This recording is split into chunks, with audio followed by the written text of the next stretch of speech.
The morning sun glimmered across the tall glass windows of the Metropolitan Bank, casting sharp reflections onto the crowded street below. The rhythmic hum of city life, car horns, hurried footsteps, and faint chatter filled the air like a restless symphony. Then, amidst the noise, a sudden silence seemed to ripple through the space as a man stepped out of a sleek black car parked right in front of the entrance. It was Keanu Reeves, dressed in a perfectly tailored black suit. His every movement carried a weight of quiet authority. The wind caught the edge of his coat as he closed the door behind him, the metallic click echoing with precision. A pair of dark sunglasses concealed his eyes, but everyone could feel them, sharp, calm, and observant, taking in every detail. He walked up the marble steps with a slow, deliberate pace. The automatic glass doors slid open before him with a soft hiss. The air conditioning brushed against his face, mixing the sterile chill of money with the faint scent of polished marble and old paper. Inside, the room was vast. Bright lights, tall ceilings, and the constant mechanical rhythm of computers and printers. Customers lined up at counters, tapping impatiently on their phones. A guard near the entrance straightened his posture unconsciously. A young teller froze mid-sentence, her eyes darting toward him. Even the murmuring crowd seemed to quiet down for a brief moment, sensing something or someone and extraordinary had just entered their world. Keanu's footsteps echoed, calm, steady, unhurried. The sound carried authority, but not arrogance. He wasn't a man showing off, he was simply present, and his presence was enough to shift the entire atmosphere. As he reached the center of the lobby, he paused. His gaze drifted toward the massive glass office upstairs, the one belonging to the bank manager. Through the glass walls, the manager was visible, sitting behind a mahogany desk, surrounded by the trappings of power. Their eyes met, even through the distance. The manager's smirk was faint but clear, as though he saw just another customer walking in, another problem to dismiss. Keanu removed his sunglasses slowly, folding them neatly and sliding them into his inner pocket. His calm demeanor didn't change, but there was something in his eyes. Quiet intensity, an undercurrent of purpose. He turned toward the reception counter and spoke softly, his voice carrying the weight of someone used to being listened to. "Good morning. I need to speak with your bank manager. It's important." The young receptionist blinked, momentarily caught off guard by his voice, smooth but serious. She nodded quickly, stammering, "Of course, sir. I'll let him know you're here." As she picked up the phone, Keanu glanced once more toward the glass office upstairs. The manager didn't move, didn't smile, didn't even pretend to be courteous. And in that stillness, the first spark of tension was born. The receptionist's trembling fingers gripped the phone receiver as she dialed the internal number for the manager's office. Her eyes flicked between the glowing digits on the screen and Keanu Reeves standing before her, composed, patient, and completely unreadable. The soft hum of conversation in the lobby began to return, but it felt different now. The air seemed thicker, heavier, as if the whole building was aware that something important was unfolding. "Mr. Grayson," the receptionist said nervously into the phone, "there's a gentleman here asking to see you. He says it's important." Through the glass walls upstairs, the manager, Mr. Richard Grayson, could be seen leaning back in his leather chair, his lips curved into an impatient smirk. "A gentleman? Did he say who he is?" The receptionist hesitated, glancing at Keanu. He gave her a polite nod, his expression calm. "Just tell him Keanu Reeves," he said softly. The name alone made her blink twice, as if she hadn't heard correctly. She repeated it, unsure of how the manager would react. There was a short pause on the other end of the line, then a low chuckle. "Keanu Reeves?" Grayson's voice oozed arrogance. "Well, he can wait. Tell him I'm busy." Before she could respond, Keanu's gaze lifted toward the glass office above, right at Grayson. Their eyes locked again, separated only by 2 floors and a sheet of transparent pride. Keanu didn't look angry. He didn't even frown. He simply gave a faint nod, as if acknowledging the insult, and silently deciding he'd remember it. The receptionist lowered the phone, her voice barely above a whisper. "I'm sorry, sir. The manager says he's unavailable right now." Keanu offered a slight smile, not one of friendliness, but of understanding. "I see," he said quietly. His voice carried no edge, but it had weight, enough that the guard at the door looked over instinctively. For a few seconds, he said nothing more. He simply stood there, his presence filling the space. Then, with calm precision, he reached into his jacket pocket and pulled out a slim black envelope, sealed, elegant, and without a single crease. He placed it gently on the counter. "Give this to him," he said, meeting the receptionist's eyes. "Tell him it's the reason he should have made time." She nodded nervously and took the envelope, unsure whether to hand it off immediately or hide it. Keanu gave her one last reassuring look, the kind that said, "Don't worry, you did fine." Then he turned toward the wide staircase leading up to the manager's office. "Sir, wait! You can't just—" she started, but her voice faded as Keanu began to ascend, step by step, each footfall deliberate, echoing faintly in the marble hall. From above, Grayson watched, his smirk widening, unaware that with every step Keanu took, he was walking closer, not just to a meeting, but to a lesson in respect he'd never forget. The polished wooden door to the manager's office swung open with a faint creak, a sound far too soft for the storm of energy that entered with it. Keanu Reeves stepped inside. The office was a deliberate display of power, deep mahogany furniture, golden nameplate, a panoramic view of the city skyline, and an expensive scent of imported cigars hanging in the air. Behind the massive desk sat Richard Grayson, the bank manager, a man in his early 50s with neatly combed silver hair and a smile that didn't reach his eyes.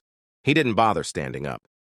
"Well," Grayson said, leaning back in his chair, his voice soaked in false politeness. "The famous Keanu Reeves! To what do I owe this surprise?" Keanu said nothing at first. He closed the door quietly behind him, each motion measured and controlled. His gaze swept across the room, the framed awards, the art, the smug perfection. Finally, his eyes met Grayson's. "I came to discuss something that concerns this branch," he said calmly. "Something important." Grayson raised an eyebrow and chuckled under his breath. "Oh, I see. You think walking in without an appointment means you're entitled to my time?" He smirked, tapping a silver pen against his desk. "You may be a celebrity, Mr. Reeves, but this is a bank, not a movie set." Keanu didn't flinch. He simply stood still, his hands loosely at his sides, the faint reflection of city light dancing in his dark eyes. "I didn't come here for special treatment," he said quietly. "Just respect." Grayson laughed, a short, cold sound that bounced off the walls. "Respect? You don't just walk in and demand that here." He gestured toward the door. "My staff already told you I was busy, but I suppose you think the rules don't apply to you." Keanu tilted his head slightly, studying the man as if he were looking through him. His silence was unnerving, not the silence of hesitation, but of control. Finally, he said, "Sometimes rules exist to protect power, not fairness." The manager's smile faltered for a moment, then returned, sharper than before. "You sound like someone used to being obeyed. But in my office, Mr. Reeves, you're just another customer." Keanu took a slow step forward, closing the distance between them. His voice dropped, steady and quiet. "Then treat me like one." For the first time, Grayson's confident posture shifted. The weight in Keanu's tone wasn't anger. It was something colder, heavier, like truth pressing down. The air between them grew tense. The ticking of the wall clock suddenly sounded louder, sharper. Then Keanu placed the black envelope, the same one he had left downstairs, on the desk. "Read it," he said softly. Grayson frowned but obeyed, curiosity winning over arrogance. As his eyes moved across the page, The smirk slowly faded, replaced by a tightening jaw. Keanu watched him silently, waiting. The storm was just beginning, and the next words out of Grayson's mouth would decide how hard it would hit. Grayson's eyes moved across the letter again, this time slower, his smug grin shrinking with every sentence. The words were printed on sleek black paper with silver ink, sealed with a subtle crest. Raven Holdings, Inc. At the bottom, Keanu Reeves' signature gleamed faintly in the light. "You're representing Raven Holdings?" Grayson said, trying to mask his surprise. "That's one of our top investors." Keanu didn't answer immediately. He simply gave a small nod, his voice calm. "I'm not representing them." He paused. "I own them." A flicker of disbelief crossed the manager's face, but only for a second. Then his arrogance resurfaced like oil over calm water. He leaned back in his chair, forcing a laugh that sounded a little too loud for the quiet room. "You own Raven Holdings? Please. Do you expect me to believe that? You actors and your egos?" Keanu's expression didn't change. "I'm not here to convince you," he said softly. "I'm here to talk about this branch, your staff, your management, and how it's being run." Grayson's fake laughter faded, replaced with irritation. "You think you can just walk into my office and start making accusations? This is my territory, Mr. Reeves. My people, my rules." Keanu took a slow breath, keeping his composure. "Your territory?" he repeated, his tone quiet but razor-sharp. "You don't own this place. You manage it. There's a difference." That struck a nerve. Grayson's face hardened. "Let me tell you something, Mr. Movie Star," he said, leaning forward on his elbows. "You might have millions of fans out there, but in here you're nothing. You're just another arrogant client who thinks his name means something. It doesn't. Not to me." The air in the room thickened. The ticking clock seemed louder now, pulsing like a heartbeat. Keanu's jaw tensed slightly, but he didn't raise his voice.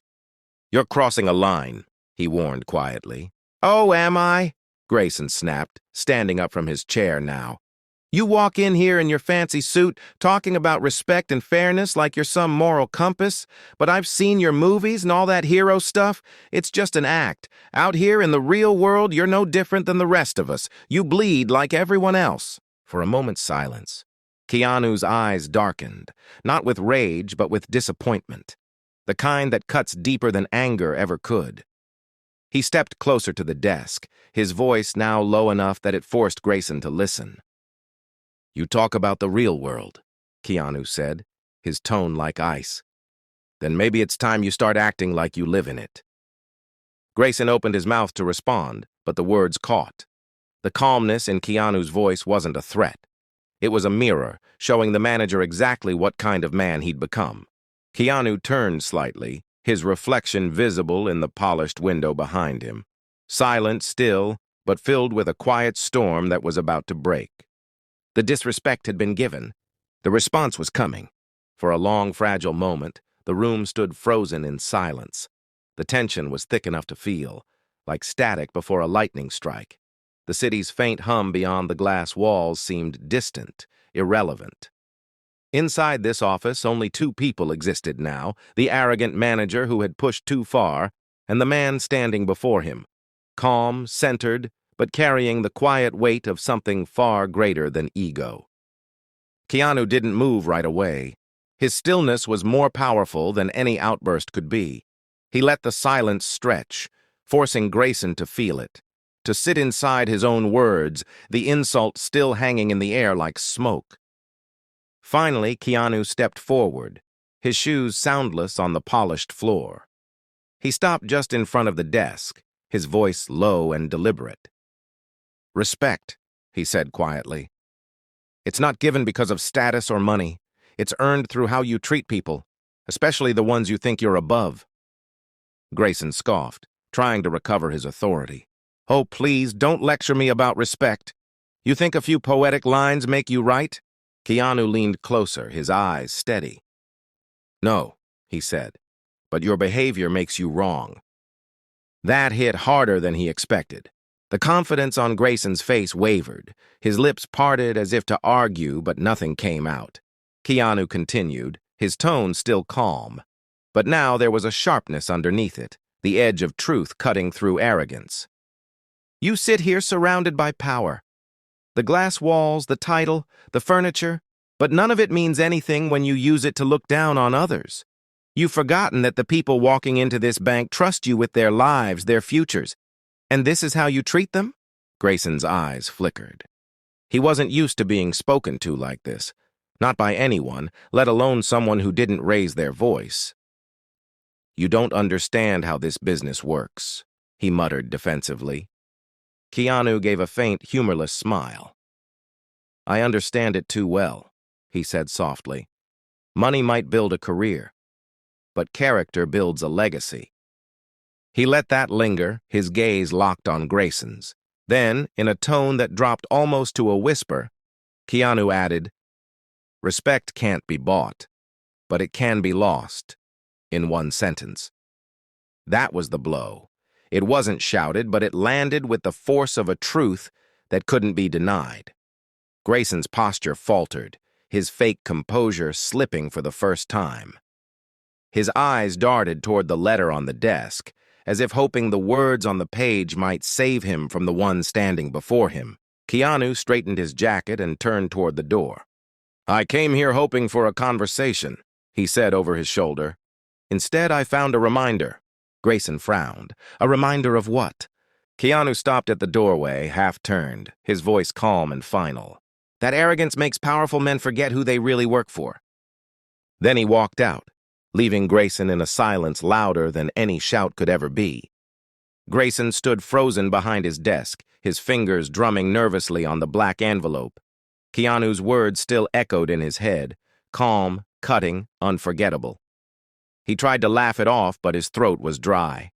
For the first time in years, he didn't feel like the most powerful man in the room. Through the glass walls, the staff outside pretended to work, but their eyes kept flicking toward the office. They could sense something had shifted. Grayson finally snapped the seal on the envelope, more out of frustration than curiosity. He pulled out a short letter printed on thick, textured paper. The Raven Holdings crest glimmered faintly at the top, unmistakable. He began to read. At first, his expression was one of disbelief, then confusion, then fear. The letter wasn't a request, it was a transfer. Effective immediately, the letter stated, Raven Holdings, Inc. had completed its acquisition of Metropolitan Bank's controlling shares. The new ownership structure was signed, sealed, and approved by Keanu Charles Reeves, sole owner and director. Grayson's voice faltered as he whispered the words aloud. Controlling shares. Acquired. He looked up slowly, and there was Keanu, still standing by the door, silent, composed, watching him read the truth that shattered his illusion of control. Keanu took a few steps closer, his voice low but steady. I told you I wasn't here for special treatment. I came here to see how you treated others when you thought no one important was watching. The manager's mouth opened, but no words came. His earlier arrogance had drained away completely, replaced by an awkward, nervous smile. Mr. Reeves, I didn't realize. There must have been a misunderstanding. Keanu stopped him with a look, calm, unblinking. The misunderstanding, he said quietly, was thinking that respect depends on who's standing in front of you. He gestured toward the staff visible through the glass. You look down on them, you look down on me. But the truth is, you've been looking down so long, you've forgotten what integrity looks like. Grayson's hands trembled slightly as he set the letter back on the desk. Mr. Reeves, please, he stammered. I was out of line. I can assure you, Keanu's voice cut through, firm but not cruel. You don't need to assure me of anything. Your actions already spoke for you.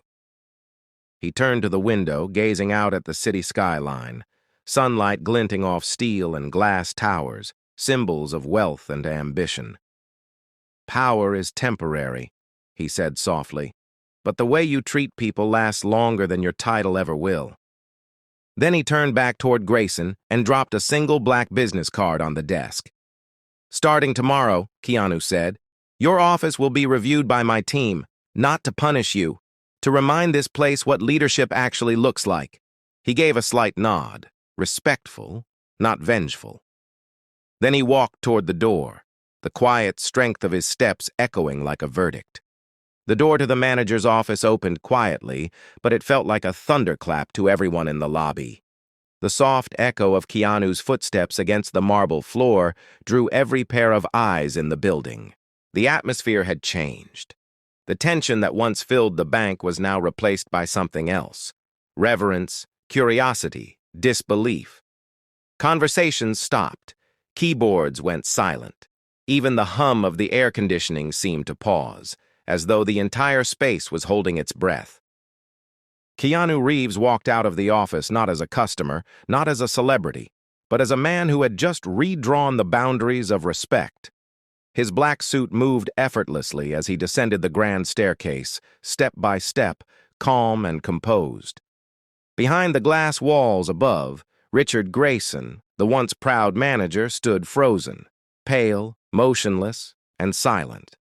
The staff had seen him yell at people before, but never had they seen him look so small, so utterly humbled. The young receptionist who had greeted Keanu earlier stood by her desk, eyes wide, still holding her phone mid-air. She didn't know what had happened upstairs, but she didn't need to. The way Grayson was staring down from his office told her everything. As Keanu reached the bottom of the staircase, a security guard instinctively stepped forward, unsure if he should say something. Keanu gave him a brief, respectful nod, a silent gesture of acknowledgement that carried more warmth than 1,000 words.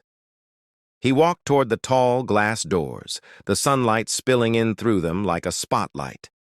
As he approached, the automatic sensors clicked and the doors opened wide, welcoming him back into the world beyond. But just before stepping out, Keanu paused. He turned slightly, his hand resting on the glass doorframe. The lobby was utterly silent now, every clerk, every customer, every guard watching him. His gaze drifted upward toward the manager's office. Grayson stood there, his reflection warped by the glass, a man who finally understood the cost of arrogance. Keanu's voice broke the silence, deep, calm, carrying through the entire room without needing volume. "Power doesn't make you untouchable," he said. "It only makes your choices louder."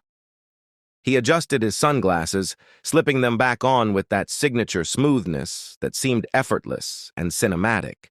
Then he added, almost as an afterthought, "Next time, be careful who you disrespect." With that, he stepped outside. The glass doors closed behind him, sealing the moment like the final scene of a film. The reflection of the city glimmered across the glass, his silhouette fading into the sunlight as he walked toward his waiting car. Inside the bank, silence lingered. Then quietly, the receptionist exhaled a long, shaky breath. Someone began to clap, then another.